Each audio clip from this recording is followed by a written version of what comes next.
Ladies and gentlemen, I would like to call to order the special meeting for September 30th, 2021 for the City Council. And I'd like to share also that this is a public comments on this special meeting. Our agenda items are pursuant to Government Code Section 54954.3A. The members of the public will be provided an opportunity to address any items described on this agendas only. Only there's two agendas, no other agendas. At the time the matter is considered by the Oxnard City Council.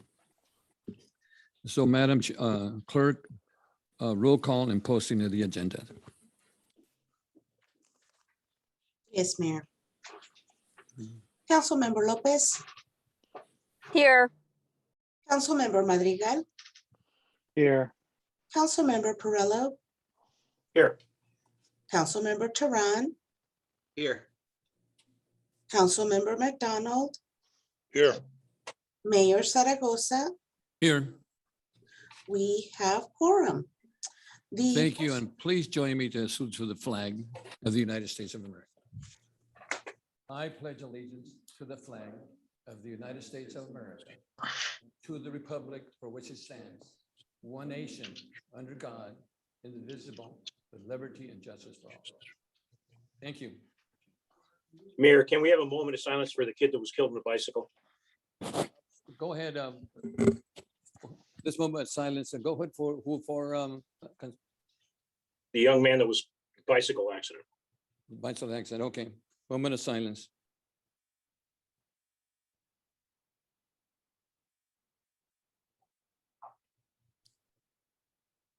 Thank you. Mayor, if I may announce that Councilmember Basua has also joined the meeting. And Thank I'd you. also like to make an announcement about the posting of the agenda. The agenda for this meeting was posted in the City Hall Bulletin Board on September 27, 2021. Thank you. Thank you, Madam Clerk. So our next item is a public hearing, September 30th, 2021, City Council, item B1, redistricting of City Council districts. This is a time and place to set for a public hearing on item B1 by the City Attorney. Subject, public hearing regarding redistricting of the City Council districts. The recommendation that the City Council conduct a public hearing. 2, 1, receive a report on redistricting process for the City Council districts and the criteria to be considered in revising district boundaries. 2, receive a report on the final adjusted census numbers of each existing City Council districts. And 3, receive a presentation regarding the public mapping tool for drawing City Council district maps. And we start off with the City Clerk's certification of publication and any written communication, if any. Madam Clerk. Yes, thank you, Mayor. Mhm. Mayor, there was a legal notice for this public hearing published in the Ventura County Vida newspaper on September 16th and September 23rd, 2021. And also on the city's website on September 25th, 2021. The city clerk's office has received written communication on this item, which has been forwarded to council for their consideration. Okay, thank you, Madam Clerk. And now the City Attorney will now introduce a demographic consultant who will provide a presentation regarding this item. And following the presentation, will be available to answer any brief clarifying questions by council members that it may have before we take any public testimony on this item. And then council will have the opportunity to provide additional feedback after the public hearing has been closed. Is there any? Go ahead. Yes. Good evening, Honorable Mayor and members of the City Council. Ken Roselle with the City Attorney's Office. This evening, Kristen Parks of National Demographics will make a presentation regarding the redistricting matter, and afterwards will be available for questions. Welcome, Christian. Thank you. Good evening, Mayor and members of the council. I am going to share my screen so you can see a PowerPoint that I have put together. All right, here we go. That covers the redistricting process and what we can expect now that we have the official final census data to work with. So as you all know, Oxnard has 6 council districts. These city council districts were adopted in 2018, and they were drawn using data from the previous census in 2010. Now that we are in 2021, we finally have data from the 2020 census, which we are required by law to use to reconsider these boundaries every 10 years. So in our timeline, we did hold the first public hearing for redistricting actually prior to the release of the census data, which was significantly delayed this year. We expected to receive data from the Census Bureau at the end of March 2021. But as you can see here, we did not receive that data until August 12, 2021. And then the state of California went through an additional process of adjusting the data that was released late September 20th in the evening, and then actually re-released on September 27th. So we have had a very busy week combing through the adjustments that the state of California has made to that data. But the good news is that we have everything we need now to look at official numbers for redistricting. This means that we're well positioned to open up this process to the public for them to participate either by submitting maps or making public comment attesting to their communities of interest that they would like to be considered in this process. There are 5 public hearings in total that have been scheduled, and ultimately the council must adopt a new district map by April 17th of 2022. Of course, the reason for that is to be ready for the November 2022 election. So this is our timeline. And I know you've heard this previously, but I am going to review the legal requirements for redistricting because it is a different process than the districting process that the city went through a few years ago. Redistricting, first and foremost, is governed by federal law, which is supreme. And the first thing federal law says is that each district must be relatively equal in population size. Federal law also gives us the Federal Voting Rights Act, which says that when drawing district boundaries, we must take care to not dilute the voting power of any protected class of voters. So for this reason, we look at voting age citizen data by race and ethnicity so that we can see information about voters.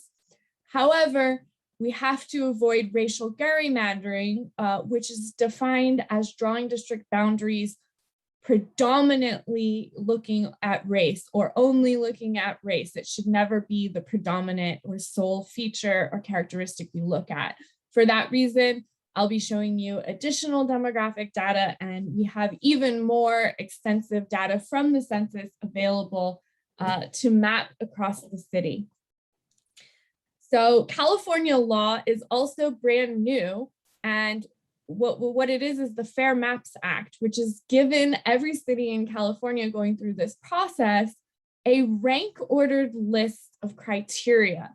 And we have to consider these criteria in this order as we look at the district boundaries. So first is to ensure that our districts are contiguous, which simply means that each district should be one whole piece, every part of it connected, no disconnected pieces separate. The second criterion is to minimize the division of neighborhoods and communities of interest.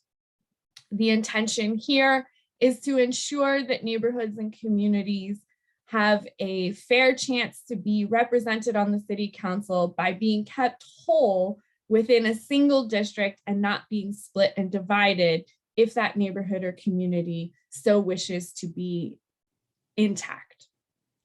The third criterion is to create easily identifiable boundaries for the districts, which is easily accomplished by having our boundary lines follow roads or waterways or other easily identifiable features. And finally, California law says our districts should be compact. While there are many ways that academics measure compactness, it is defined in state law as districts that are drawn so that they do not bypass a nearby area of population to take in a farther away area of population. So as you can imagine, when you do things like that and you get districts that aren't compact, they often have very funny looking shapes. And so that is something that is on this list. However, it is last. And finally, the state says we cannot discriminate or favor political parties. So we're not even going to look at voter registration by party or any of that kind of thing because it doesn't play in this process. Certainly the city of Oxnard may have other goals that are either unique to the city or other things that folks bring to the table that they want to talk about as we consider district boundaries. And the reason I have number 3 other goals here is just to remind everyone that we can consider other things, however, only after we have addressed federal and state law to ensure our compliance. So that's a lot, but it is important, I think, for the public, for full transparency to know exactly what's governing this process. And as we start looking at maps in the future, we will be referring back to these laws. So here is our demographic summary. It is a lot on one slide, and there's even more than this, but let me point out what's important here. After the state adjusted Oxnard's population, we have a total 2020 population number of 202,614. That number gives us an ideal district size because we take that number, the total population, divide it by the number of districts, and we get 33,769 people, more or less. And that is sort of our magic number when we are looking at the districts and their demographic analysis. We want to try to aim for close to that ideal district size number when drawing our districts. So what you see here is by district, 1, 2, 3, 4, 5, 6, you see not only the total population of that district in 2020 per the final redistricting data. On the column below, you see how far off is that number from the ideal 33,769.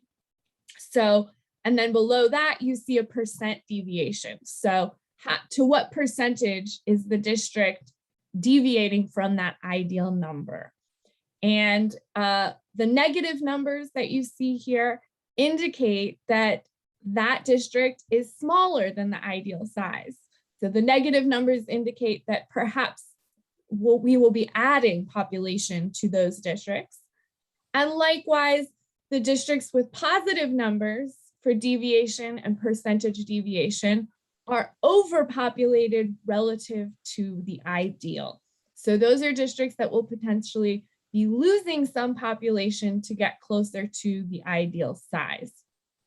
Now, why do we care about all of this? Well, the reason that we do is, as I just mentioned, federal law says that our districts should be equal in population size, more or less, right? There is wiggle room. And what we're looking at is, in terms of that wiggle room, we are aiming for a total deviation under 10%. So what you see here in red is the total deviation. What that number means is, if you take the population of the largest district and subtract the population of the smallest district, you're going to get a number, and then that number is divided by the ideal district size, and then you get a total deviation percentage. So that's where that number is coming from. If anyone wants to do that math and see where it's coming from, it currently looks like in 2020 that there is a population imbalance for Oxnard. This is completely normal as 10 years have passed not since the lines were drawn before, but since the data used to draw the lines was collected. Now, we often get questions at NBC about the census numbers. Do we have to use them? Are they totally accurate, etc.? And I do want to let you know that we do have to use these numbers regardless of whether or not you feel that they are completely accurate for your city. And I do want to mention that there is, and we don't know the full information yet, but we are seeing some areas having lower population than expected, particularly in heavily Latino areas. We don't yet know exactly what that might mean, but we do have to work with the data that we're given, and this is required by state law. So all of this demographic information and more can be shown and presented to you on city maps. So you can see geographically what the demographics are, not just at this district level, but down at the neighborhood and community level. So that is something that NDC will be preparing for you. And when we are inviting the public to participate in this process, one of the things that we're asking them is to think at that smaller level, right? Not just the district level, but to think about their neighborhoods and communities.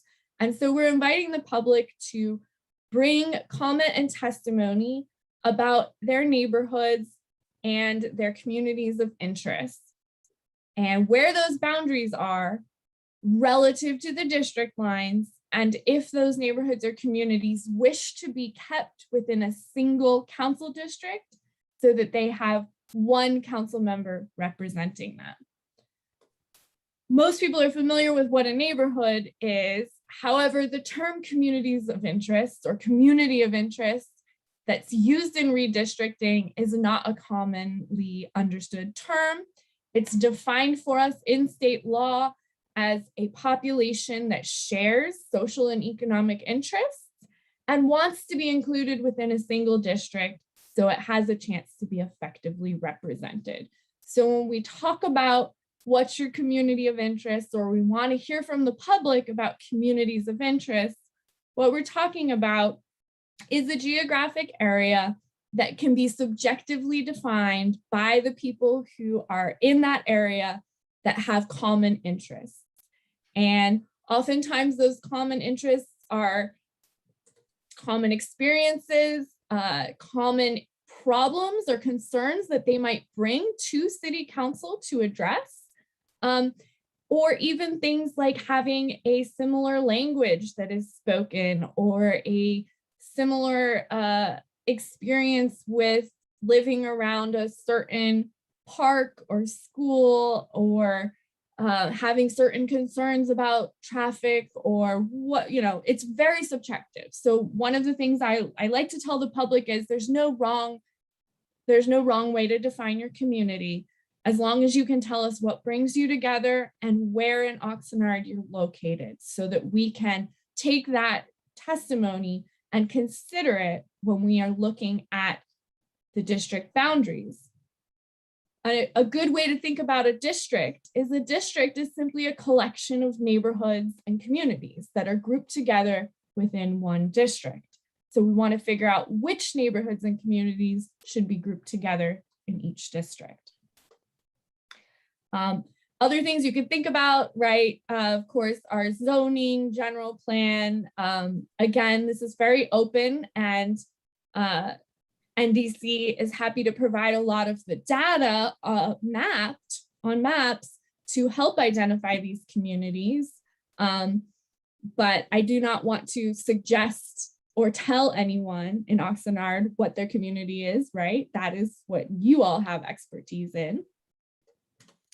And ultimately, we will be inviting the public to then, if they wish to go beyond just making that comment and testimony about their communities of interest, their priorities for district boundaries, we want to invite them also to use mapping tools if they wish to actually draw district maps. So there are some wonderful tools available that we are currently working to get loaded with that official data, right? Unfortunately, we had to wait so long for that data, but we do want to make sure that when we give the public these tools, that we're giving them tools that are accurate, that they can use to draw population balance maps for the city. So there is an online mapping tool that will be made available. We also have tutorial videos and some step-by-step instructions for how to use the online tool. However, we recognize that not every member of the public has the time, the interest, or even the internet or computer access or savvy to use those tools. So we also will be creating for Oxnard, as you see here from 2018, paper maps that can be printed and made available or downloaded, and you can draw on them at home to draw your district maps. So these are the tools that we are going to make available really to empower the public to drive this process as much as they are engaged and interested to do so.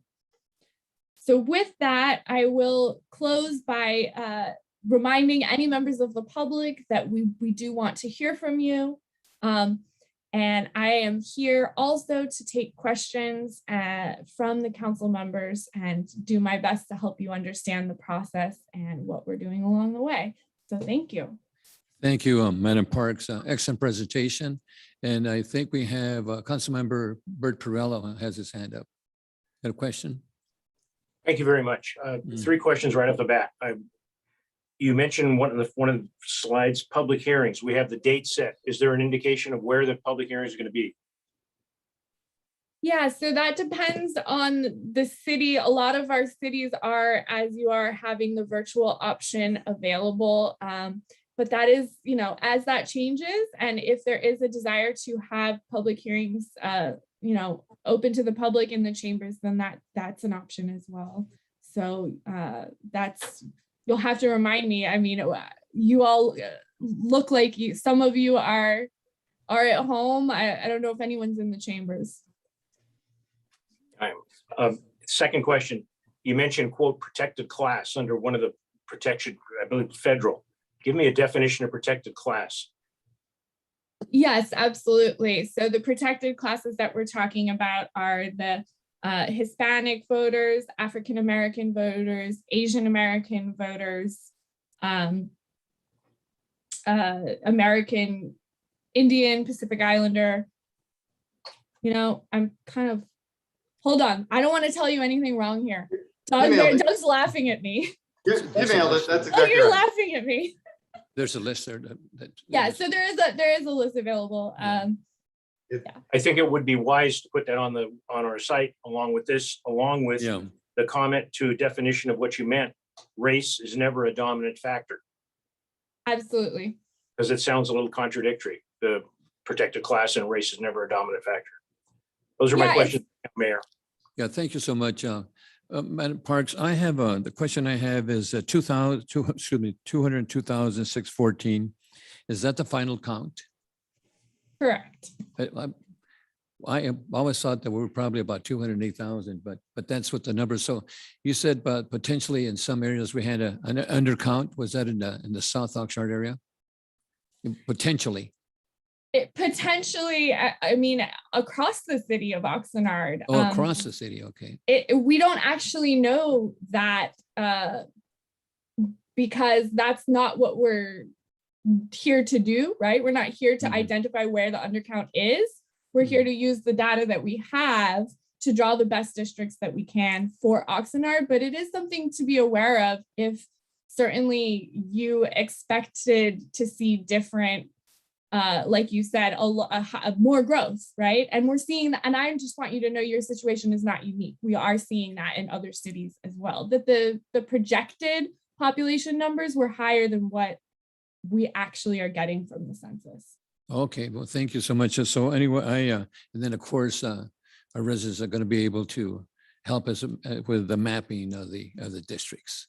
And I was looking at what do we have? I think district number 2 is the one that's off by, what's the percentage on that, Ken? It's 15.89% above, it's the deviation above the ideal. 15%. So that we're gonna have to work on then. That is correct. Okay, with Councilman Tehran. Yes, thank you, Mayor, and thank you, Ms. Parks, for the presentation. In regards to the mapping process, I want to thank the consultants. I want to thank NDC for creating the ability and opportunity for folks to use paper if they prefer to do so. For folks who would like to access it online, do we know where they'll be able to access that? And then an approximate timeline or time window when they'll be able to see that available? Absolutely. So the Maptitude software can be linked directly from the city's website. And what that will do will take them to another website where they do create an account to log in. Then they can use that to directly submit the maps.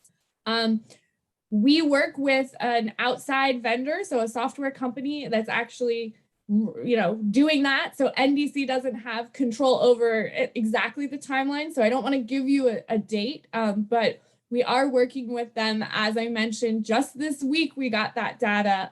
So we are hoping that within 2 to 3 weeks that all of that will be updated so that we can launch these tools as soon as possible, because we want to give the public as much time as they can get to interact with these tools, keeping in mind that there will be sort of multiple opportunities for the public to submit maps. There'll be one deadline, and then there'll be another deadline as this process will be moving into 2022. Okay, thank you for that. I appreciate it. And I fully anticipate that our city communications staff will be fully preparing and announcing when that's ready to go. So thank you very much. Thank you. Councilmember Turan, I'll add that there is a dedicated webpage, oxnard.org/redistricting. So that's where all of the mapping tool, there's currently an FAQ and all of the documents that have been publicly presented available right now. Thank you, Mr. Zaragoza. Okay. If we have no other questions, and I would like to share this information. And now I'm going to open the public portion of the hearing. Members of the public are invited to sign up to speak on this item on the city website. Anyone who signed up before the deadline has 3 minutes to speak on this item. Madam Clerk, do we have any speakers on this item? Yes, we do, Mayor. Okay, so notice that we have 5 public speakers, and I'm going to call the speakers from the list, and then we'll go from there. So we have, I'm going to call the first 2 speakers, and the first one is Lawrence Paul Stein, followed by Douglas Partello. Lawrence Stein, 3 minutes. Mayor, Mr. Stein has not called in at the moment. However, we do have Debbie Mitchell on the line. Okay, how about Douglas Partello? Because he was next in the list here. He has not called in as of yet. Okay, so we'll go ahead with Debbie Mitchell, excuse me.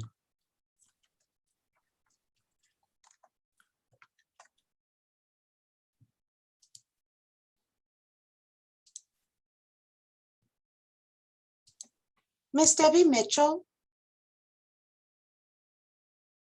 you may unmute by pressing *6.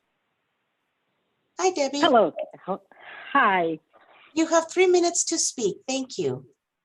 Thank you very much. I have just really a couple of issues here regarding the redistricting of city council districts. Trying to step back from politics and the council person behind the districts is a big ask.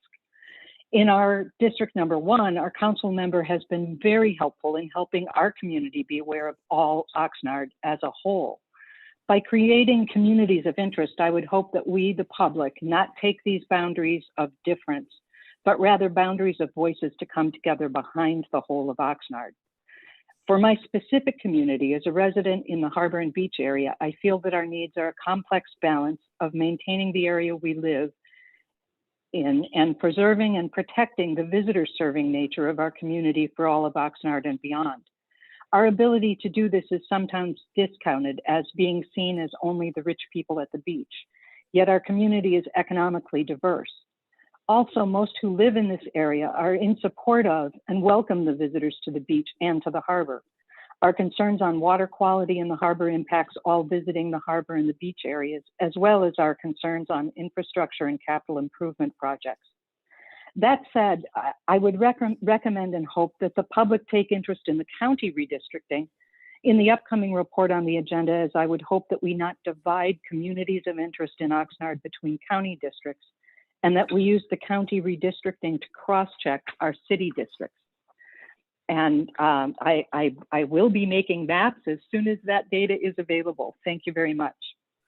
Thank you, Debbie.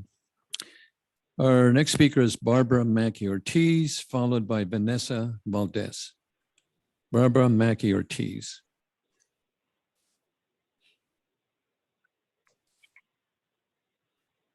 Barbara Macri Ortiz, you may unmute by pressing *6.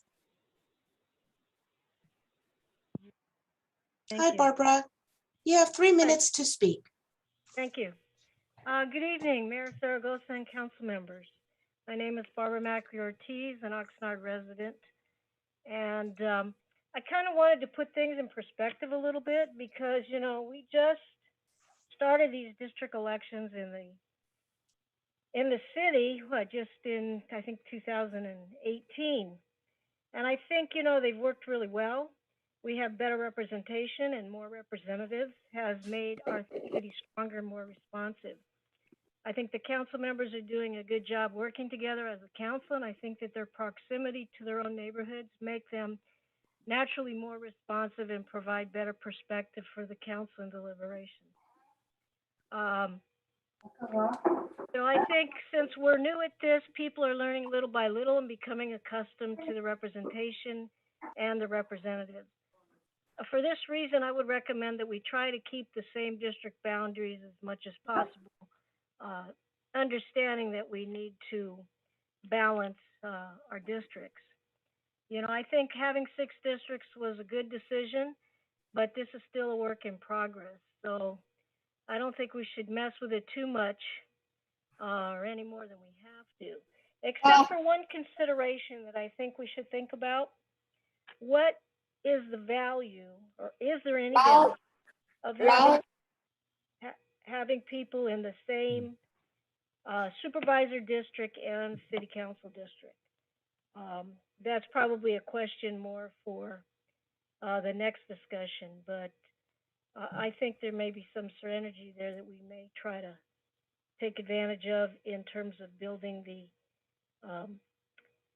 strength of our electoral system in the city. That's basically it, and I look forward to playing with the maps and seeing what we come up with. Thank you. Thank you for your input. Next speaker is Vanessa Valdez. Vanessa Valdez.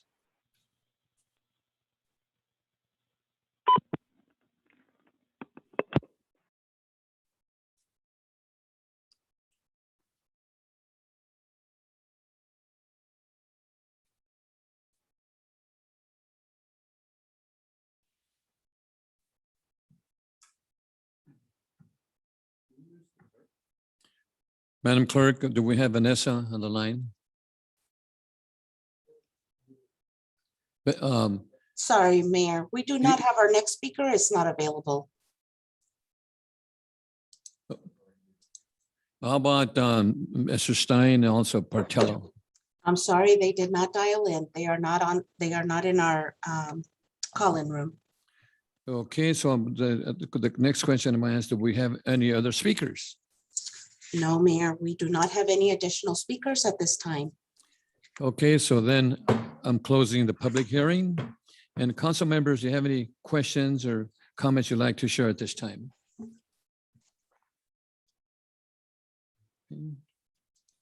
We do have a hand up by Councilmember Tehran. Okay, well, okay, Councilmember Tehran. Thank you very much, Mayor. I just want to thank the consultants again for the presentation and thank all the staff time that has been put into this and that's continuing to go into it between now and the rest of this process. And I just wanted to take a moment to acknowledge that, but also please encourage members of the public who are watching this now or watch it as a recording, please look at this, look at the staff report, look at the information available.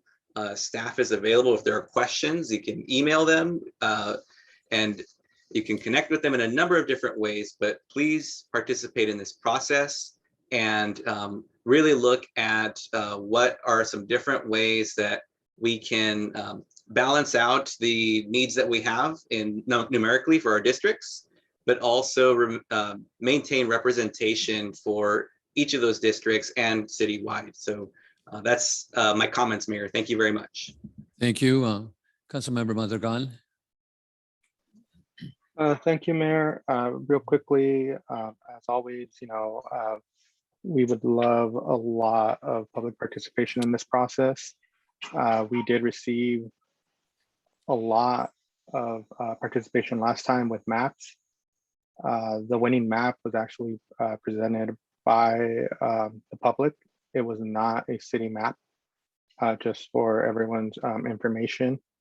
And then as a reminder with everything, we went to districts for a reason. Yes, many will argue it was a threat of a lawsuit, but at the end of the day, we as a city did not fight the process of going into districts. So please, there is a big reason why we went into districts, and it was for proper representation, and that cannot be lost in this process, because then it will be very easy for us to redo this whole process again. We need to keep that in mind as a council and all of us as residents of the city of Oxnard. Thank you. Thank you. And if we have no other speakers, I'd just like to thank, the Mrs. Parks for excellent presentation, and also our city attorneys, Steve and Ken and Mrs. Zaragoza. By following all the criteria and the priorities, to make sure that district are geographically contiguous, that we have the geographic integrity for the local neighborhoods, it was mentioned, and also the community interests in a manner that minimizes division and geographic integrity as the city is respected in a manner that minimizes this division. And of course, the priorities and order that the redistricting process actually really favors. So I want to thank you. So, and this item is to receive one more. Mayor, we have sorry, a hand up by Councilmember Perillo. Okay, Councilman Perrella. Thank you very much. I would just like to bring this to the rest of the council. I've gotten a couple of texts that this is not available on TV. They have been able to find it on YouTube. If we have more public meetings, I need to make sure that these things are working. And if they're not, we let the public know ASAP what they need to find. I want to thank Councilmember Madrigal for his comments. When I first got on the council in June of 13, I pushed for districts and there was no traction until Mr. Madrigal got on council. And there was still traction, but not enough. The lawsuit was instrumental, but Mr. Madrigal's 100% right. I supported him, and he did too, for district representation of a community. I'm very grateful to the people that spoke in public tonight, the public speakers. I'm obviously grateful to the people that spoke from my district. And it has been very rewarding serving that district. I enjoy it. Look forward to seeing what the public is going to do. I need to, this was distasteful, but I need to repeat. District 1 was created, and I was told when it was going to be me, I was told it's all the rich guys. Well, it's not all the rich guys in District 1. And I appreciate that speaker saying that, because facts are facts. And I am surprised to see District 1 as the one closest to the population. But again, thank you, Mayor. And I really do. I compliment Mr. Madrigal, because I hope we get some presentation by the public in this. Last time there was tremendous amount. Thank you, Mayor. Thank you for your comments. I'd like to share that no additional comments from council members. So the purpose of this public hearing was to receive a report and receive public input. No additional council action is required at this time. Thank you so much. So our next item, let me get this away. This is a city attorney and the subject selection of a revised supervisorial district map for requested adoption of the Ventura County Board of Supervisors. And the recommendation that the City Council consider select one of two recommended draft maps for the supervisorial districts for the Ventura County Board of Supervisors. And also adopt a resolution, and I'll read the resolution. A resolution of the City Council of the City of Oxnard requests that the Board of Supervisors of the County of Ventura adopt the attached district map based on the map's compliance with the required state law, including the map's preservation of geographic integrity of the City of Oxnard and incorporated cities within the County of Ventura, that the map's preservation of the local neighborhoods and communities of interest within the City of Oxnard and throughout the County of Ventura, and the maps the easily identifiable boundaries. If we don't do this today, then the next item would be to continue this item till October the 5th, 2021, to take a formal action at that time requesting that the Board of Supervisors adopt a specific supervisorial map. And of course, I'd like to share that this is under Measure M. This is a pre-recorded presentation, and we do have the Ashley Golden here, and we also Ken Roselle and Jason Zaragoza, and also Steve Fisher for any questions. So, council members, any questions on this item? Councilman Perillo? Just one, I forgot to say it last time. I want to thank the city attorney's office because the public has no idea what's involved, and neither did the council when it first happened. They are working like mad, ladies and gentlemen. And I thank everybody in the city attorney's office for helping out here. Okay, so what I have to start off with, I have some speakers that I'd like to call at this time, and then we can go from there. So we have the first speaker that we have is Renee Ayu, followed by Douglas Partello. Renee? Renee? Yes. Yes, thank you. You have 3 minutes to speak. Okay, thank you. Good evening, Mayor Zaragoza and council members. My name is Renee Ayu, and I'm with the Harbor and Beach Community Alliance. We support the city's right to seek fair and equitable representation on the Ventura County Board of Supervisors. We agree this may be best achieved by minimizing the fractionalization of the city's communities and effectively keeping Oxnard residents within 2 county supervisor districts versus 3. No city in the county should be divided into 3 districts as Oxnard has been. It is also critical that redistricting results in the Channel Islands Harbor and beach neighborhoods grouped within one single county supervisory district. This means geographically keeping the neighborhoods within the boundaries of 5th Street to the north and Victoria Avenue, including the Silver Strand area to the southeast and the Pacific Ocean on the west, in a single supervisory district as a community of common interests should be. Our neighborhoods have repeatedly proven we are a community of common shared interests, not only by location, but by our actions and united positions on major issues. We have acted on behalf of the cities and our concerns, participated in city and county meetings and workshops, lobbied and worked together on many community projects. We speak up not only us, but the residents of both Oxnard and Ventura County. It is also crucial that our harbor and beach communities are grouped in a district that understands coastal neighborhoods, values coastal resources, and works to protect them all for all to enjoy. We support redistricting that achieves fair and equitable representation on the Ventura County Board of Supervisors for both the city and the Channel Islands Harbor and beach communities. We believe option 1D, does the best and ensures our right to proper and effective representation. So we will continue to support the city's right to seek fair and equitable representation. Thank you. Thank you. Our next speaker is Douglas Partello, followed by Lorraine Efres. Douglas Partello.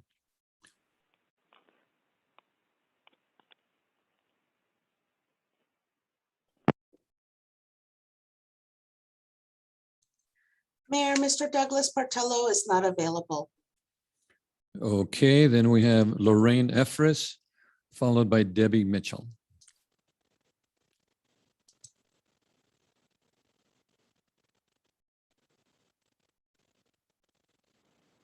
Ms. Efris? Yes, I am here. Hi, thank you. Good You have 3 minutes to speak. Thank you. Hi, Mayor, Council, and fellow residents. I have scrutinized both these maps, 1C and 1D, and regret that I was unable to participate earlier on the Board of Supervisors with public input. I also regret that we only have 2 maps in contention at this time. And I do want to say that it was a very difficult thing to do, to enlarge them and lay them side to side with, fortunately, a map I got from INCO that actually had the various neighborhoods delineated. It would have been a lot easier if the maps that you were presenting tonight did have the neighborhoods delineated. So I suggest that you make it easy on the 5th if we have to go forward to the 5th by showing that. I do want to say that with what Renee has said, and also with what Debbie said earlier about keeping the harbor and beach communities together, including Silver Strand. And I do believe you've done that on both maps C and D. However, it is not accurate to say that you have succeeded in giving us only 2 supervisorial districts, because Ormond Beach is being left out and was referred to in the presentation as an uninhabited area. But if you're familiar with Ormond, it is a much beloved part of Oxnard, and dozens of Oxnard persons, some of whom have passed, have given hundreds of thousands of hours to try to return Ormond Beach to its wetland state, to get rid of the Superfund site next door, to make it into an educational resource. And it is going to be put into District 2. I think District 2 will do a good job. It does create a 3rd supervisor. So please let us not delude ourselves that we really have 2. We have 2 for the larger inhabited parts of Oxnard. I want to say about the beach and the harbor area. This has been an area that has been pushed out of Oxnard for as long as I can remember. There was one mayor several mayors ago who told me to my face, after speaking to a branding consultant, that he had forgotten to tell the consultant that we were a coastal city. Oxnard is probably the only city in the entire country that doesn't make use of its coast. And in determining the projects, I did note that the city manager put down at one time to exploit the coastal area, which has never been done. And it kind of breaks my heart that we're going to be put into a district that's contiguous with Ventura and looped together with Ventura. So perhaps we'll end up learning how to maximize the use of both the Oxnard and Ventura coastal areas, and bring in El Rio as a major symbol of Oxnard, which is also being pushed out of the downtown, so to speak, area and put into District 1. And that will get a nice Latino vibe on our coastal area. I really regret that we have to do this. I wish we could keep Oxnard as just one city, because the outskirts, Ormond and our beach and harbor area, are not really being considered with the central parts. Thank you very much. Thank you. Okay, our next speaker is Debbie Mitchell, followed by Barbara Mackie Ortiz. Debbie Mitchell.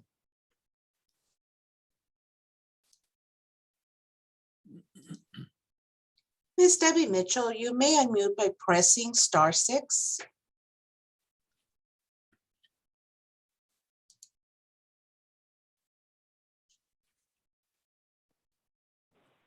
Ms. Mitchell? Yes, sorry. Hello. Thank you. You have 3 minutes to speak. Okay. Thank you, Mayor, City Council, and all of the consultants for the hard work on this. I strongly support option 1D. for two reasons. One, the harbor and beach community is kept together in one district. Two, this map appears to create a sane split of the high density of Oxnard and corrects the division created by the last supervisory districts, which left a very important part of South Oxnard divided. So for that reason and in support of HBCA, I do understand Lorraine's issues with Ormond Beach. But I would hope that being that this is a part of Oxnard, that third supervisory position for Ormond would give us 3 supervisors that are well aware of the valuable assets of our coastal community. So again, at this point, I strongly support option 1D. Thank you very much. Thank you. Barbara Mackie Ortiz.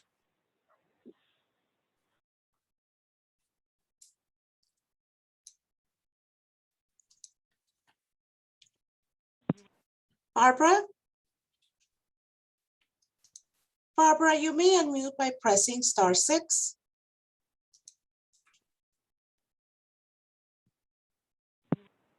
Okay, thank you.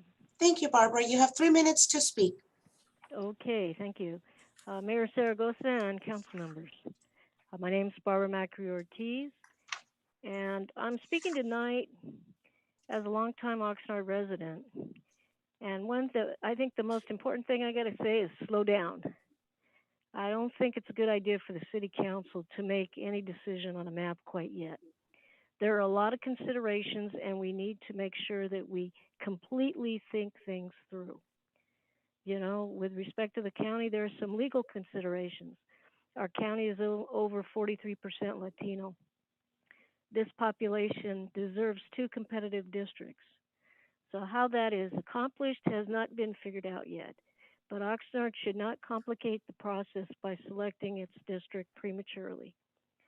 Also, we need to think about the key areas and or neighbors that benefit from the 5th district representation, and also the areas where our city would benefit from being able to represent them.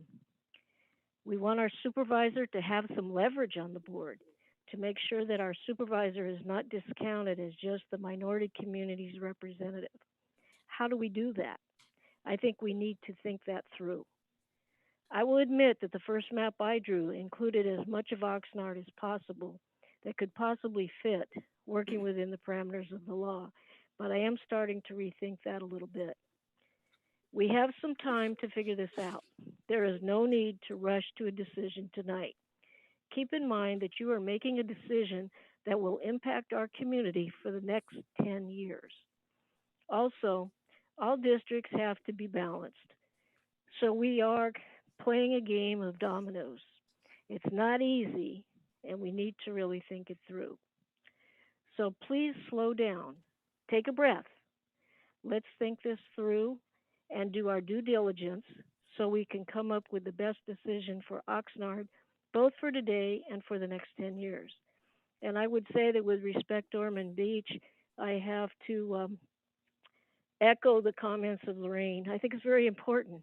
And if it is uninhabited, or there's not very much population there, which there's not, I don't see why our district can't come down and cover that.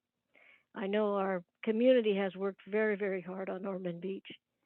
And it would be a shame if we couldn't have representation for Ormond Beach from our own supervisor.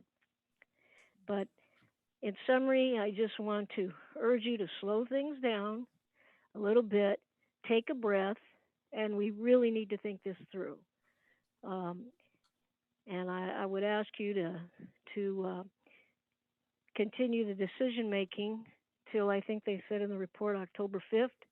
That gives a little bit of time to see what things we can do that will make sense for our community going forward for 10 years and having a supervisorial district that has some respect, power, and leverage on the Board of Supervisors as a whole. Thank you very much. Have a good Thank you, evening. Barbara. That's our last speaker. I'd like to have Ken, Mr. Mayor, can we just double check and make sure if Mr. Portello's on now? okay.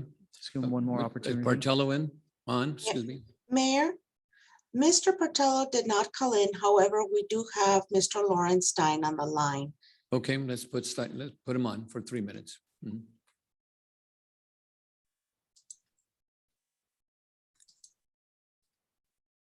Mr. Stein, you may unmute by pressing *6. Thank you very much, Madam Clerk. I'm being disrespected again. My name wasn't called when you listen to people who speak, and now you bring me up at the last second. I asked for public documents on this, in particular the census maps. The city clerk refused to provide the census maps to me, even though I submitted a public request for these maps. We have 3 supervisors representing portions of Oxnard. There's no reason why we can't have 3 supervisors again. There's gerrymandering going on. Yes, there's one district that was entirely within Oxnard, and that was good for Oxnard. We also had 2 other districts that had representatives on the supervisory board. That's 3 supervisory boards out of 5. That gives a lot more clout for representation. The previous speaker made mention of the fact that you need to think these things through. This is a decision that's going to affect us, as the previous speaker mentioned, for 10 years. 10 years. You're going to be dead by then, Mr. Mayor, most likely because of your age. Many of us are concerned the fact that this is being rushed through. We have no way of knowing how much time we have to left on these items, but you won't give the public the maps to make these decisions or provide input. The city clerk refuses to make these documents available to the public when we ask for them.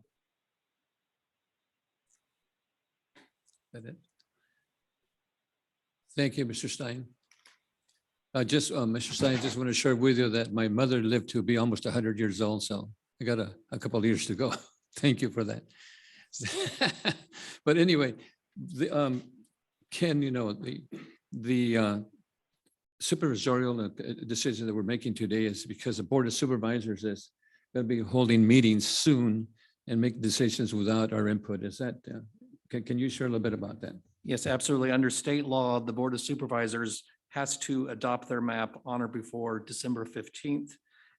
By mid-October, the board is going to start their deliberations to consider maps which are being drawn by their demographer as well as by city residents and county residents.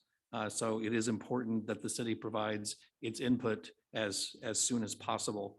If I can address some of the issues which were raised, Mr. Stein raised issues about when documents were available. As was mentioned for the last public hearing, the state did not get its revised census documents available until September 27th. So just as soon as we got the documents available, we literally were uploading them and printing them out tonight, 15 minutes before the city council meeting started. So that information is there. As far as the district, the draft supervisorial maps, those were reviewed and uploaded well in advance of the meeting, so they were available. Happy to address the other issue. There are a lot of different maps. We ask our demographer to draw a variety of maps so the city council could carefully consider the options that are available. Just want to mention just one thing regarding the number of districts that are in options 1C and 1D. It is true that both maps have 3 districts, but only 2 of them are deemed inhabited. So Ormond Beach would be in another district, but is not considered inhabited. The reason why that could not be included within District 5 is that it would block off Port Hueneme, so no other supervisor could represent Port Hueneme, and that would make a substantial imbalance. The contiguous, right? Yes, they have to be contiguous, and so you can't jump over the water. So that is, it is required to have a beach access in order for Port Hueneme to be represented by another district. If the council is interested, I'm happy to go over some of the concerns that we had with the current map and the reasons why we selected to recommend 1C and 1D. Just give us some information. Okay, absolutely. So, can I continue? Mayor Pro Tem, you want a question before Ken? No, I'll wait till he's done with his comments. Okay, thank you. Okay. So as laid out in the presentation, there's 5 criteria that is to be considered in the adoption of a supervisorial map. That includes that the districts are contiguous, that you look at the local neighborhoods of interest, that the geographic integrity of the cities is respected in a manner that minimizes the division, that the district boundaries are easily identifiable, and that they're geographically compact. Here are the concerns that we as staff have with the existing map, which of course will be changed based on the new census numbers. The current supervisorial map doesn't preserve the geographic integrity of Oxnard. As the map is currently drawn, Oxnard is divided into 3 different districts. And if you could move to the closer, there we go. Okay, we don't have that one, okay?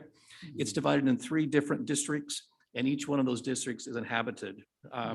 Some neighborhoods of interest are divided. There's 4 neighborhoods that are split between District 3 and District 5.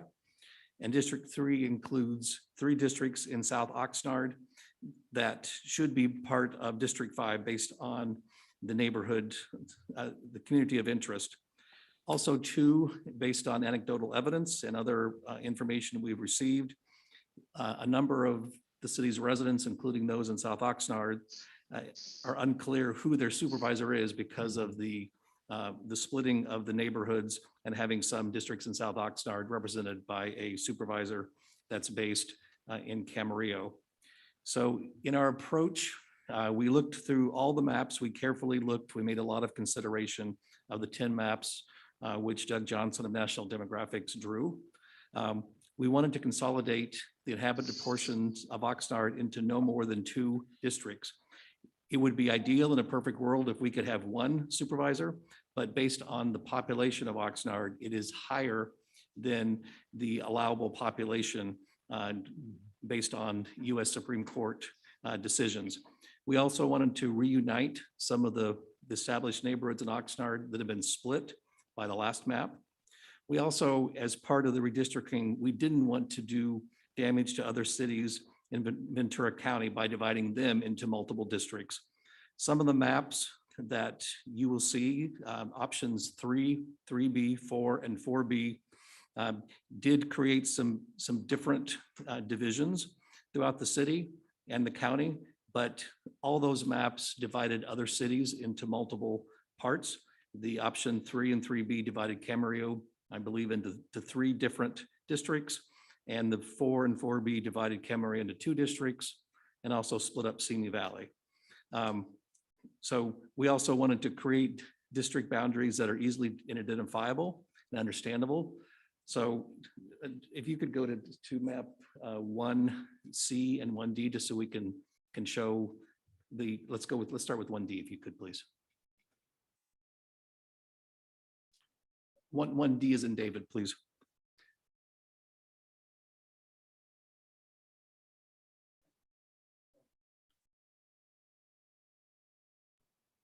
Mayor, if I can ask, when they get the map on there, can they please identify it's 1C or 1D, because there's no label on the maps. Okay, thank you. So that's 2B. If you could go to 2B. to 1D is in David, please. Maybe just take over.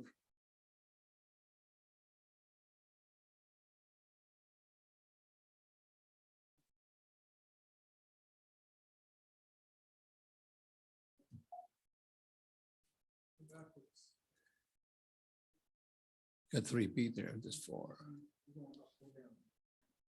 And I think they're flipping through the appendix of the extra maps. The 1C and 1D are up in the main part of the presentation. Diego, do you have Okay. Jason? There it is. Okay, perfect. Mhm. Okay.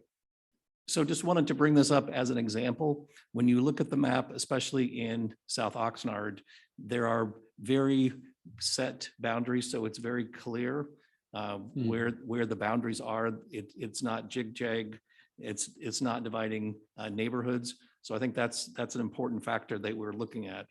And both map 1C and 1D do what I think is a very good job of drawing those boundaries that are clear and understandable, and do not divide those neighborhoods. So staff can recommend either map 1C or D, but these are based on our analysis, and we're happy to take any questions that the council may have regarding the maps or the other 8 maps which our demographer prepared. Okay, Councilman, Mayor Pro Tem, and then Councilman Perrello. Thank you, Mr. Mayor. And I spent the better part of the last couple of days looking at these, and especially at 1D and 1C today. For the local aspect of Oxnard, I prefer 1D because I think it keeps the core of Oxnard more intact than 1C does. Where I have heartache with both of these maps is that it has an effect on other supervisorial districts. And I'll use District 1 as an example. It separates Ojai from Ventura. And there's a real strong sentiment in the West County, especially the Ventura Ojai area, that they want to remain contiguous. And I talked to a lot of people, made a lot of phone calls over the last week. And I know that in District 5, there's also a loss of some of El Rio and Nyland Acres to the District 5 supervisorial position. And that I think there are going to be some concerns with that with the District 5 representative. So, and the reason I bring this up is we have worked very, very hard trying to develop a stronger working relationship with the Board of Supervisors where it comes to Channel Islands Harbor. And I think we've come a long way and developed a good, positive relationship. And my fear is that if we turn around and take a vote on proposing a map that splits 1 or 2 supervisorial districts from the way they are currently, that might be a little antagonistic. I would hope that it wouldn't be, but you know, working relationships are working relationships, and we do need to work together and be dependent on those supervisors. I do agree with the concept of keeping Oxnard to 2 supervisors as opposed to 3.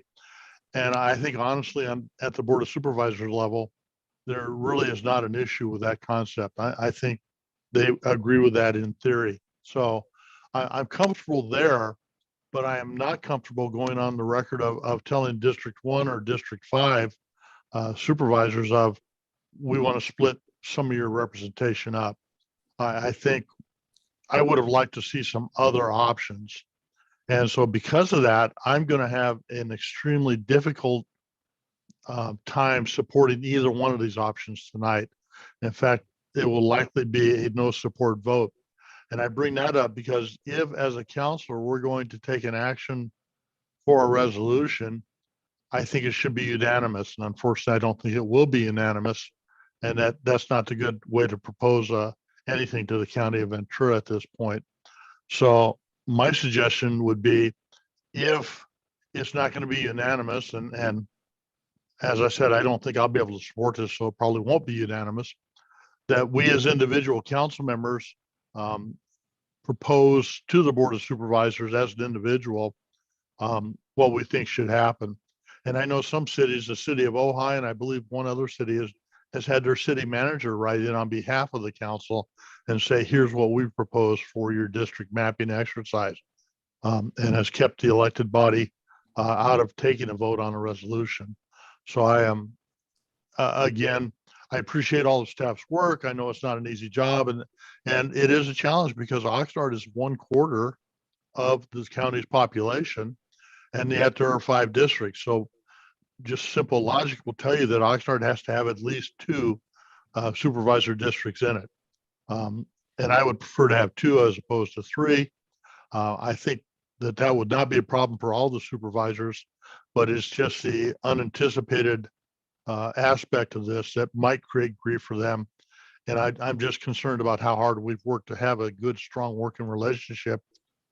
And this might jeopardize it at that point. So I would rather take a step back, do this as individual council members, and maybe really rethink this at some later point in time. So those are my comments, Mr. Mayor. Thank you very much. Thank you. Thank you, Mayor Pro Tem. Bert, let me share a couple of words here before I go over to you. First of all, I want to thank the Mayor Pro Tem for showing what he did, because we have such a good relationship now with the county, with the the tax sharing agreement with the different things we're doing at the harbor, with the hotel, and we having a lot of good things coming out of the county and the city.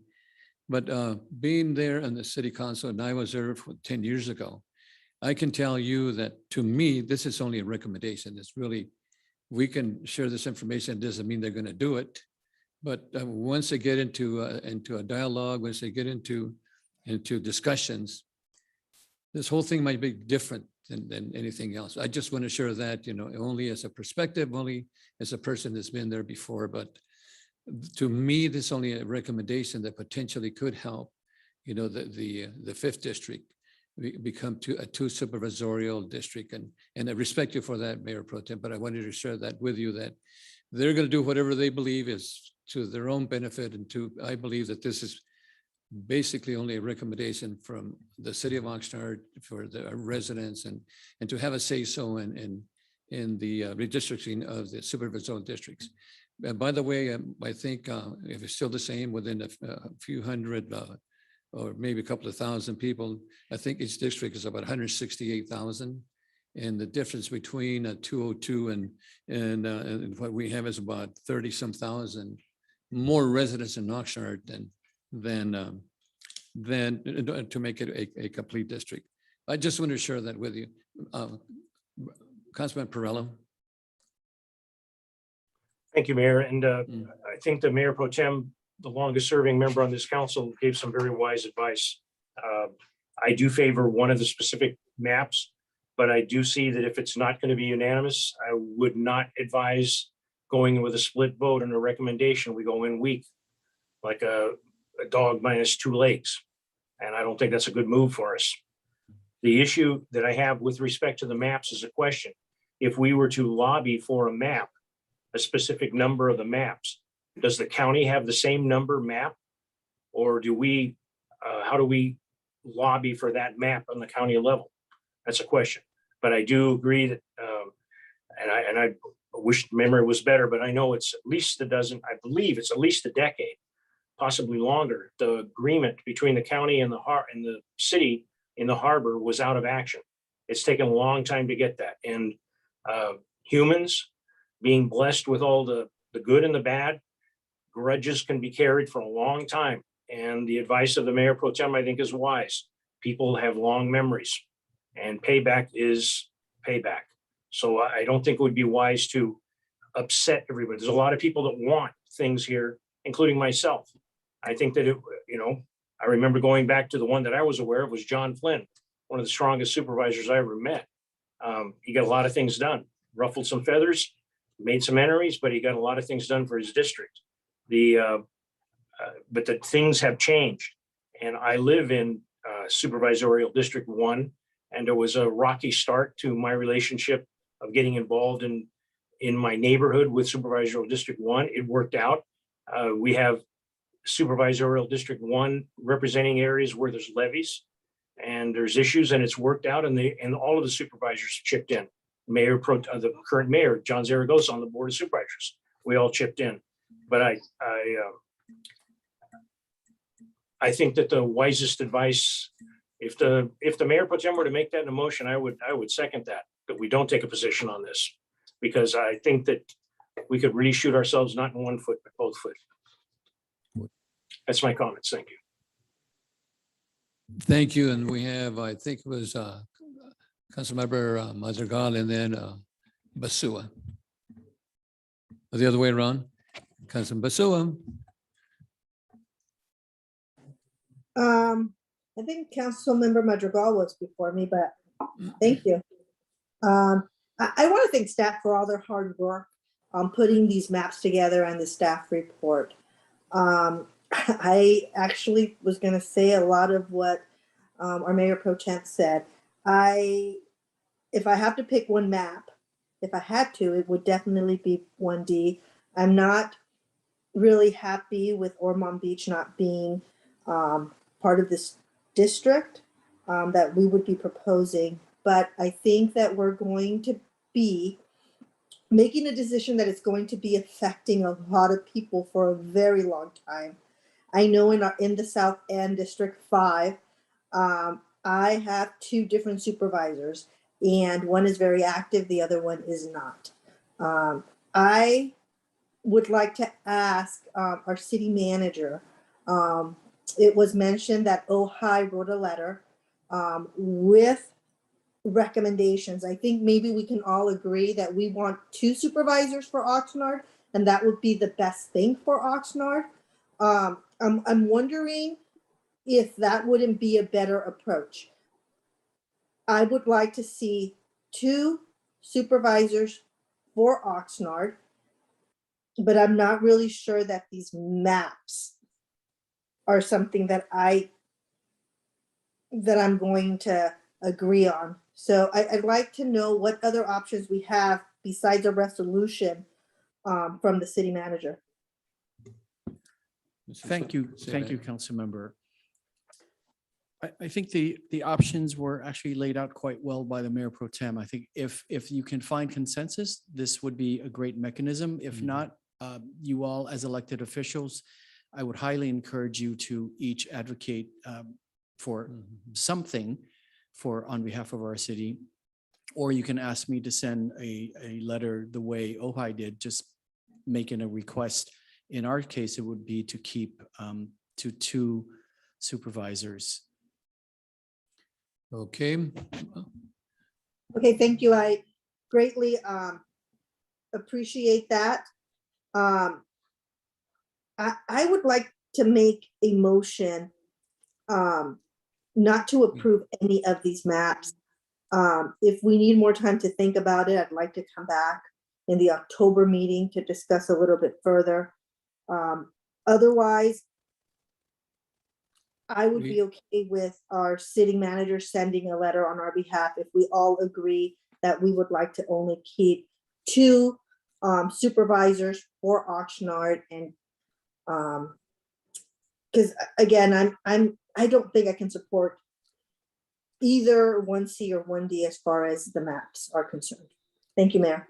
Thank you so much. My understanding is that we had Mayor Pro Tem make a motion and also Perella seconded, but we still have a couple of council members that'd like to share some information. And no, Mayor Pro Tem, you have made a motion? No, Okay. I did not second a motion. I said if the Mayor Pro Tem would, I would second. Okay, so then we have a motion by Basua. Is there a second to what she shared? We still have Madrigal and also Councilman Lopez to share. Mr. Mayor, I'm interested in hearing the other council members' comments, but I will second that motion. Okay, then we'll go ahead and go with Madrigal and followed by Councilmember Lopez. City Assistant City Manager Golden, I believe, wanted to speak. I'll let her speak before me. Thank you, Council Member. Just one point on one of the items that Council Member Basua raised in terms of the criteria. Both maps that were before you for recommendation, both 1C and 1D had 4 things in common. They consolidated the inhabited portions of Oxnard into 2 districts. They reunited established city neighborhoods. They did not divide other cities within the county into more than 1 supervisorial district, and they created district boundaries that are easily identifiable and understandable. I was curious, Councilmember Basua, if you were looking rather than a map, but certain criteria that was important to the council, that there could be a letter sent. That was the basis, and maybe there's consensus on that criteria, which is outlined, I believe that's page 3 of the staff report, right before it talks about option 1 as a map, but just another item to consider as you're looking at the maps. If you're not interested in adopting a specific map, but discussing criteria, that there's a framework there for you to look at.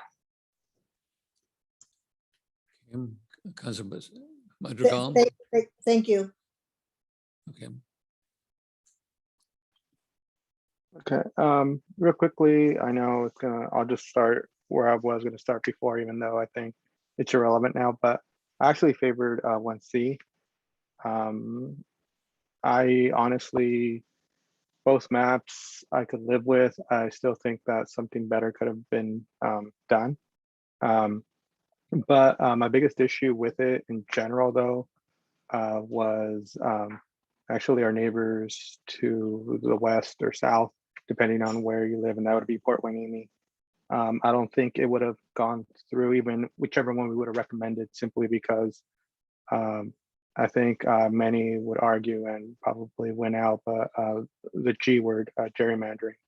I think Hueneme would have been way out there with District 2, which is the Conejo Valley, which is Thousand Oaks, and whatever else, Newberry Park, Lake Sherwood, and that whole area. I think that would have been something wrong with both maps and something that was kind of bothering me the entire time. As far as mapping goes, I know people in the community have reached out to me, people from the city of Oxnard, people from Ventura, people from the East County, and it's been a interesting exercise trying to map these out. I've seen many different maps already. I know everyone's main goal actually is actually to put Oxnard into 2 districts, and most of the maps have done that. There is a map out there that divides Oxnard into 3 again, but it's at about divides the city into thirds, pretty much even. But I know that public participation's out there. You know, I think I don't think whatever we send out is a recommendation. Obviously, the board of supervisors, it's their decision, so they could take it as serious or non-serious as they want. But we do need to let our voice be heard as a city. Even, you know, obviously, whichever map, or we're not even doing maps, but, you know, the ultimate goal of, you know, having 2 supervisors is crucial. So I agree with that. And hopefully, you know, we get something set. So thank you. Thank you, Councilmember. Councilmember Lopez. Thank you, Mayor, and definitely really appreciate this, having this dialogue and this conversation amongst us all. I think we all have a different perspective, different experiences, and you know, we all agree that we should have you know, no more than 2 supervisors, not by choice, but based on the guidelines and following what the law is. So it's definitely given me a lot more to think about, and I do appreciate the work that has been put forth by our staff. I mean, this is a lot of data, a lot of numbers to consider, and all the guidelines that need to be met in drawing these maps. So I'd have no problem with the 2 maps that were recommended by staff, either 1C or 1D. I think there's arguments and points in going either way. My position with this, first and foremost, is as a representative, one of 7 representatives for the city of Oxnard, is that I need to advocate for residents of Oxnard, for the city that I represent. And so in looking at that, you know, who are we serving? Who do we need to ensure is being represented? And that's what leads me to really encourage everyone else for us to take a position, actively take a position on the recommendation of either map. Because if it's my understanding, and I definitely ask for any correction, is that the last redistricting, the city did not take any position on it. And that is why we were negatively impacted, especially looking at the south end of Oxnard, as Councilmember Basua mentioned, having 2 different supervisors represent causes some issues and misses the representation that we need on the county on some critical issues, and bringing the services and meeting the needs of our residents. So I do hear what everyone is saying. I appreciate the comments from the public, from our residents, and bringing that perspective even on Ormond Beach. Which doesn't mean that we get rid of it as a city. It's still under our city. There's still work that we can do. So I don't see that as a problem, especially having the city of Port Hueneme as a partner and working alongside them to ensure that we are moving our city forward, and really, again, going back to meeting the needs and bringing the resources to our residents in Oxnard. So I I agree and see that we need to have it would be better to have a unanimous position as a council. But I really think that you have to take a position and stronger role in making a recommendation to the Board of Supervisors on what Oxnard needs, and doing it in a strategic way. So thank you. Thank you, Councilmember. City Manager? Yes, thank you, Mr. Mayor. I want to try to help this along because I can, first of all, by the way, I think this has been a great policy discussion. So let me try to make some recommendations. And I need our staff here to correct me if I'm wrong on the dates, but I believe that the county's first board hearing on this is on October 19th. And then I think they will have another one subsequent to that before they actually vote on a map. But I want to remind everyone that they will be entertaining many maps. And to what Councilmember Madrigal said, there are lots of interest in the community, probably from other cities as well as county staff themselves. So they're going to look at a lot of maps. So I think that we can hold off on a particular decision if the council wants and needs more time, but also we meet on October 5th and October 19th. And by the 19th, the county will have published at least the initial maps that they're reviewing. So you'll see what they're going to choose among. And if we're not prepared to send over our city's position, whether it's by letter or a map or not, there's still a little bit more time. I think staff, and this is, I take responsibility for this. We were being optimistic in hoping that we could stake out the city's position for the County Board of Supervisors to be aware of. Again, as I'm seeing other cities making their interests heard formally. But if our body needs more time, there is a little bit more time. So I just want to put that out there as several options for you to consider tonight. Thank you. Thank you, Mr. City Manager. I think we're not going to have a unanimous vote on this item, but I was prepared to make a motion to approve 1D because I think that 1D would have helped us, it potentially can help us, with the 2 supervisorial districts, and I remember when I was in the Board of Supervisors, I had a lot of concerns about the 3 supervisors representing the city of Oxnard. I know the District 1 comes all the way down to Gonzales and east of Ventura Road all the way to past Oxnard Boulevard. Then the 3rd district took over from PV down to Ormond Beach to Wanimi and up to Hemlock. So I was prepared to hopefully submit a motion to approve 1D. However, I respect the city council members that we're not going to have a unanimous vote. So consequently, I then will not share my motion for that reason. And of course, there was some ideas too that potentially maybe the city manager might send a letter on behalf of all of us, so that might be another idea. But that was my motion but I'm not going to share that anymore. Mr. Mayor, we do have a motion on the floor with a second. Okay, that was Councilman Basua, and the second was? It was me, but I think Mayor Pro Councilmember Tem. Ferran and Councilmember Perello still have comments to make. I understand, but we have Basua and second by you.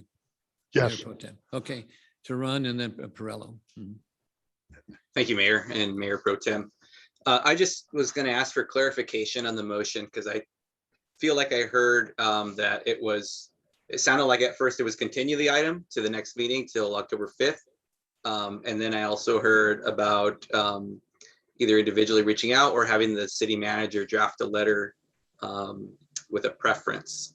So I'm just wondering, are we voting to do all of those things, or I just want to get clarification on that? We can potentially have our city attorney, reiterate that motion, subject to Perello. Do you have any other comments?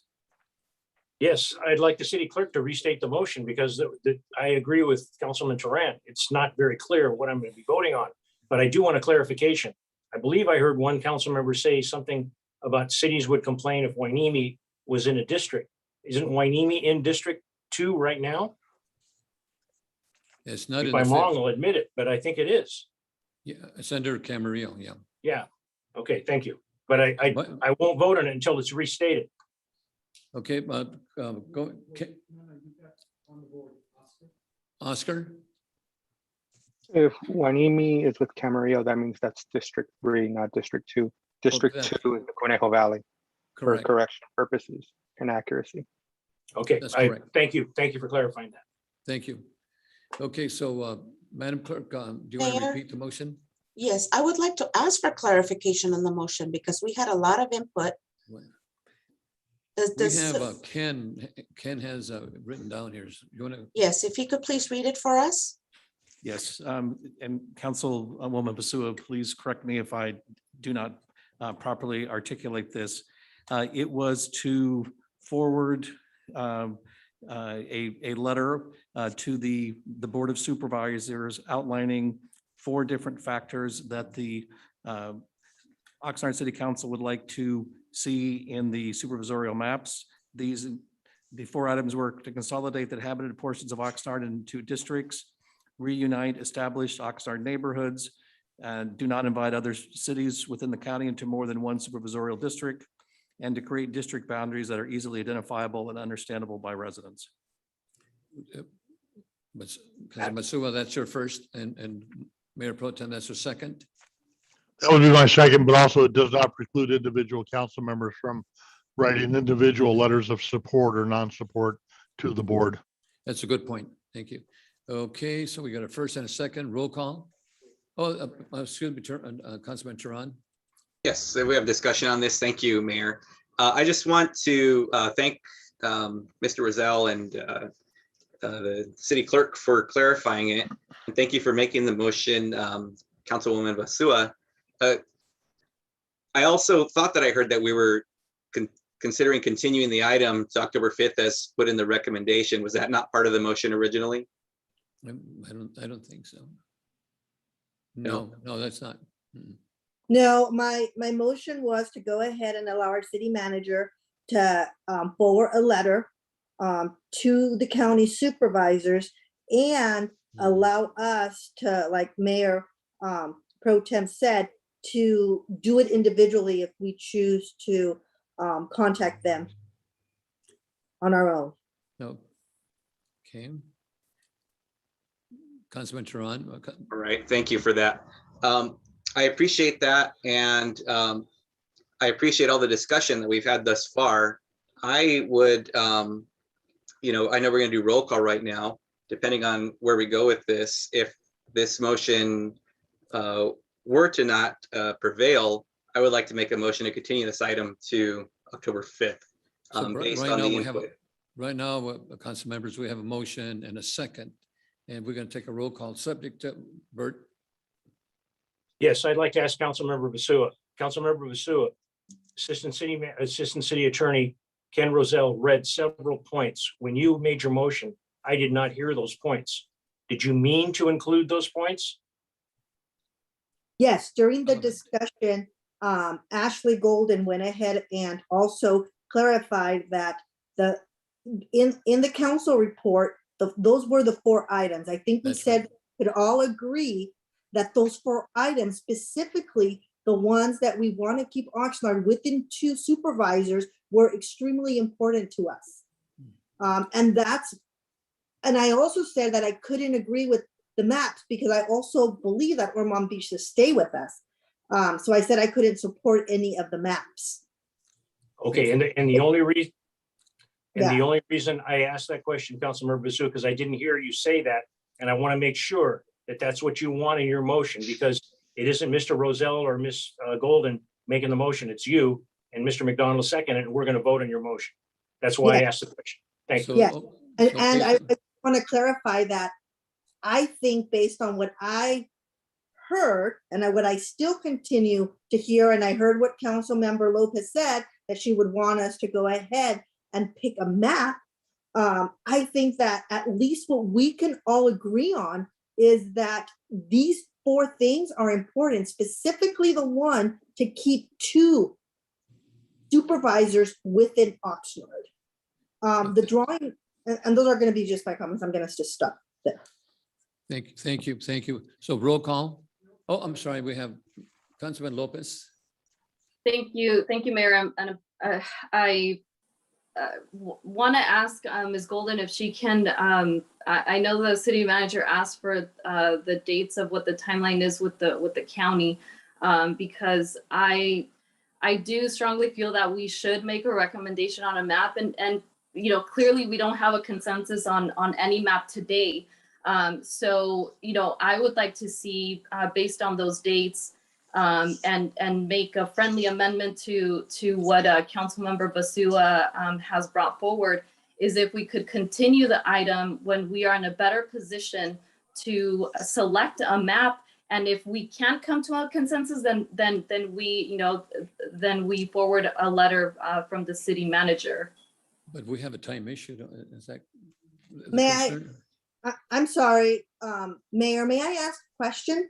I mean, I'd like to ask Ms. Golden, if we table these item, will the maps change, or are these the final maps? Because if the maps are not going to change, it's not going to change my decision as far as me picking the map.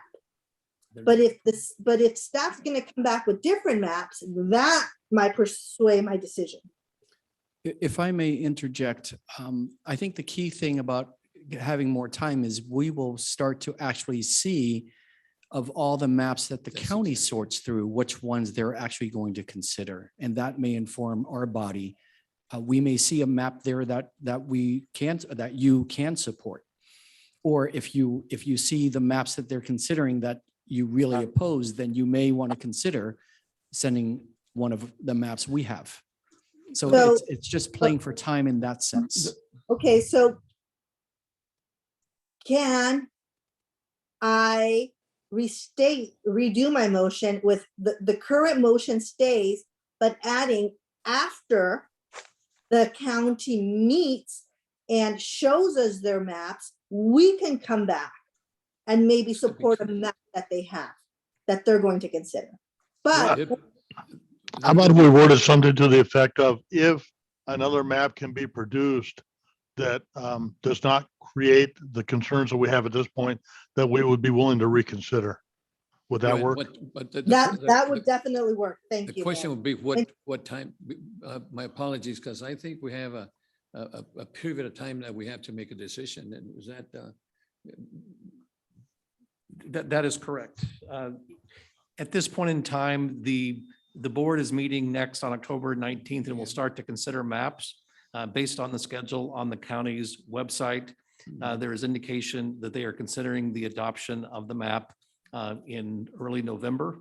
And the deadline under state law for them to adopt a map is December 15th. That's a concern. Look, we have a motion and a second, but I have 2 more items before we vote. We had Tehran first and then Perello. Thank you, Mayor. Just as part of this discussion, I know we're hearing, possibly another version of maps or additional maps will be drawn that we can consider that maybe look favorably, or something we can formally oppose that come from the county or are submitted to the county. My question is, and I think it was touched on lightly already, do we foresee any scenario where Ormond Beach remains part of one of the supervisorial districts that would be one of the 2 that we're asking for? So, I mean, we want 2 districts at the county level, but it seems that if we have 2, based on what I've seen so far, it would make it difficult to keep it contiguous with Ormond Beach, but also still have Hueneme be represented and still meet the numerical requirements of each of the county districts. So I'm just asking that in a general sense. If that's difficult to answer at this point, that's an acceptable response as well. But I just wanted to ask that. I think we can go. So- Ken, go ahead. I'd be happy to discuss that. As we mentioned early on, our demographer drew 10 different maps. Some of the maps, option 3, 3B, 4, and 4B would have Ormond Beach as part of one of the districts. The issue, though, that staff had with those maps is that it did multiple things, but in general, one, it would divide the city basically in half and would split neighborhoods such as in South Oxnard between two districts. Secondly, and I want to indicate that staff heard loud and clear the issues of how the map redrawing would affect other jurisdictions. The maps that are option 3, 3B, 4, and 4B would divide a number of other cities in the county. The 3B, 3 and 3B series would divide Camarillo into 3 different parts. And map 4 and 4B would divide Camarillo into 2 and Simi Valley into 2. So there are a lot of, every time you make one change, there is a domino effect with other ones. So one reason staff supported 1C and 1D, yes, it put the city into 2 inhabited districts, but it also had minimal impact on other jurisdictions other than moving Ojai from District 1 to District 3. It did not divide any other cities and it did not make any other kind of major changes. So we were looking for maps which would have, you know, the minimal amount of impact, but we also understand that some members of the council believe that even those maps made too much changes. And potentially those maps could be acceptable. Otherwise, when you start separating the rest of the districts, it's not going to work. I just tell you much. Anyway, Councilman Perrella. Yes, this concept discussion is interesting, but the detail is we have our next city council meeting on the 19th, the same day that the Board of Supervisors meets at 8:30 in the morning. So if they do come up with a map, we'd have to agendize it now with an unknown map for our council meeting on the 19th, unless, and this is my point, on a detailed fact, is there an opportunity to get the maps that the County Board of Supervisors is going to be discussing on the 19th before the 19th, so we could have a special board meeting like we're having tonight to discuss what we want to do? Can we agendize? And if that's not clear, I'll repeat it. That was clear. Let me try this. So I don't know how early the county publishes, but clearly they do publish before their meetings. So we can get those. We can agendize this if the council wishes for our council meeting on the 19th. They're not taking final action on the 19th. That's their first hearing before the board. That's a good point. Yeah. So there is a little bit of time. One other clarification, under the Brown Act, the county would need to post their agenda 3 days in advance. So in theory, the maps would be available 72 hours before that hearing on the morning of the 19th. So they do not have a sunshine ordinance, so we would not see them, you know, a week or 12 days in advance. Thank you. Thank you. Okay, so we have a motion by Councilman Basua. One more, I'm sorry.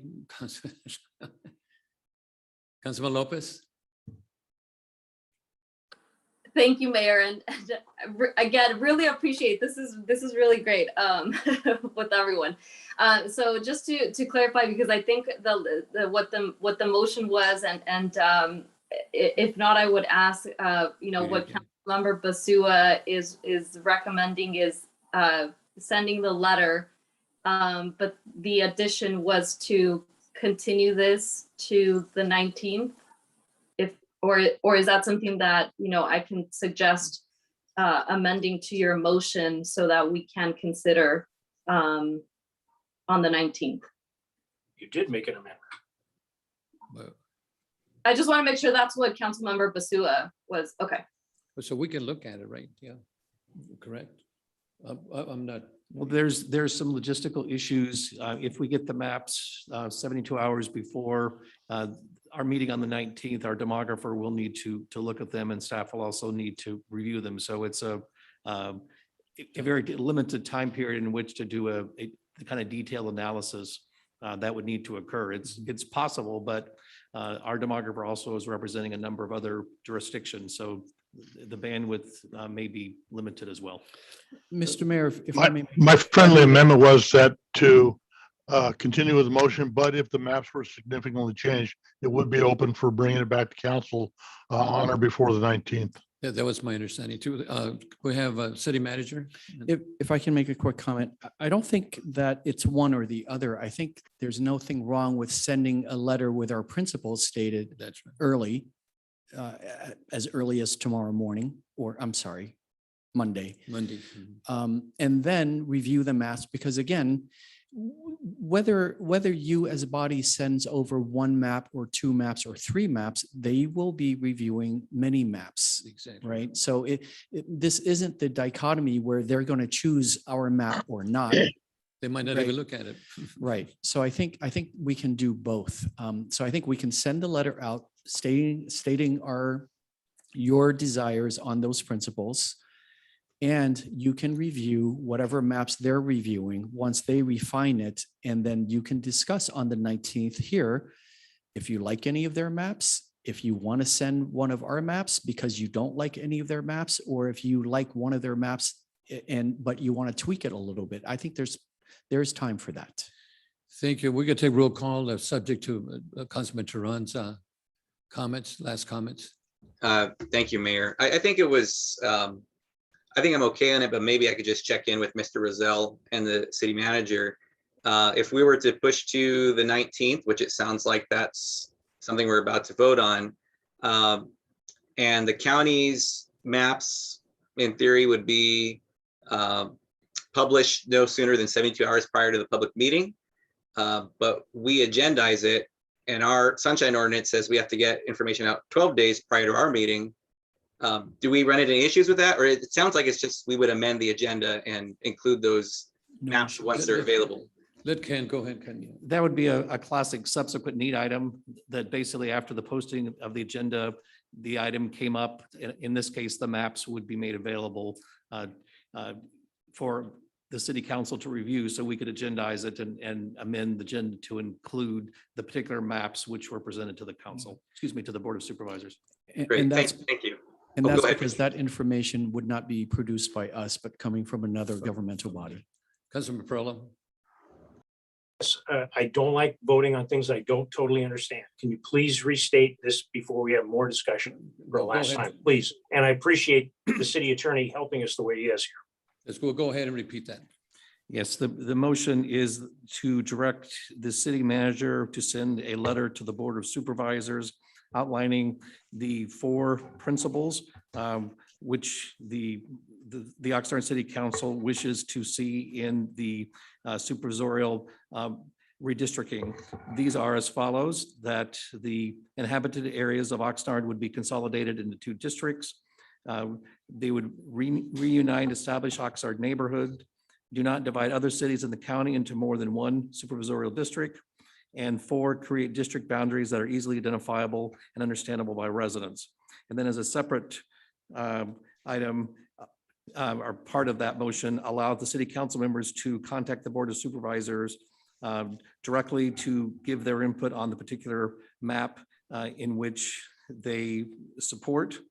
And there was also, if I could get clarification as well, to bring this back on October 19th to review maps which are presented, which would be presented to the Board of Supervisors on October 19th.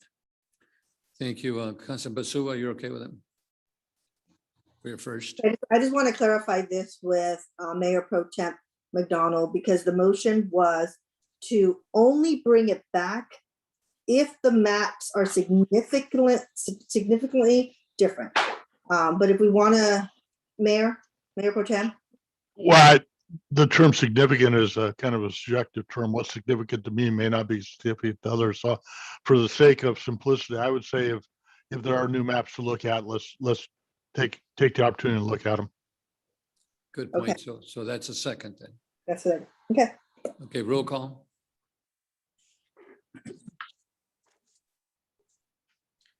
Mayor Zaragoza, Yes. Mayor Pro Tem McDonald, Yes. Councilmember Perrello, Yes. Councilmember Lopez, Yes. Councilmember Madrigal, Aye. Councilmember Basua, Yes. Councilmember Turan. Yes. Thank you. Motion passes 7-0. Thank you. And there's quite a discussion. Again, I want to thank the speakers that spoke today in this item and Ken Rosell for doing a great job, Jason Zaragoza, Ashley, Steve, Fisher, Alex, and all the staff that worked on this. Is a tremendous amount of work that, and good discussion too. So with that, we'll adjourn. Thank you all. Thank you. Democracy works.